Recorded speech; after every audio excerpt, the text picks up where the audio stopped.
मित्रांनो, आर्या जाधवनं उचललेला आहे निकी तंबोलीवर हात. निकी तंबोलीनं बिग बॉसला केली एक मोठी डिमांड. निकी तंबोलीचं म्हणणं आहे की आर्या जाधवला बाहेर करा, नाही तर मला घरच्या बाहेर करा.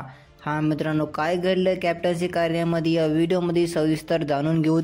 एक विनंती, व्हिडिओला लाईक, चॅनल लाईक, सबस्क्राईब करा.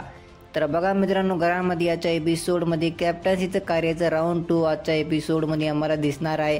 आणि या कॅप्टन्सी कार्यामध्ये आम्हाला जस्ट जे प्रोमो समोर आले ना, त्याच्यामध्ये निकी तंबोली आणि आर्या जाधवमध्ये तगडी बहसबाजी झालेली आहे. आणि मित्रांनो, या कॅप्टन्सी कार्यामध्ये आर्या जाधवनं नाही का बोलल्यामध्ये तर निकी तंबोलीला धरले गचकून, आणखीन त्याला बुक्कीसुद्धा मारलेली आहे. तर घरामध्ये निकी तंबोली नाही का लढत बाहेर आली आणि सगळ्याला हे म्हणाली आणि बिग बॉसला डिमांड केली, बिग बॉस मला यानं मारलेला आहे, मी कधीच सहन करणार नाही. मला तर शोच्या बाहेर काढा, नाही तर आर्याला तर शोच्या बाहेर काढा. आता मी या घरामध्ये राहणार नाही.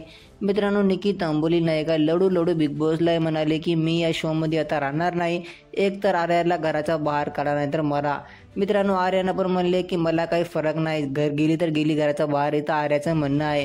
तर मित्रांनो, घरामध्ये याच्या एपिसोडमध्ये आर्या जाधवनं फार मोठी इथं चूक केली आहे. जसं प्रोमोमध्ये आम्हाला दाखवले ना, आर्या जाधव इथं हिंसा करायली घरामध्ये. तर आजच्या एपिसोडमध्ये आम्हाला आर्या जाधव आणखीन निकी तांबोलीमध्ये टास्कमध्ये खतरनाक बहसबाजी दिसणार आहे. तुमच्या जर काय म्हणणं मला कॉमेंटद्वारे नक्की सांगा. व्हिडिओला लाईक, चॅनल लाईक, सबस्क्राईब करा. कोण बनणार आहे घरचा नवीन कॅप्टन, हे मी तुम्हाला नक्कीच लवकरच सांगणार.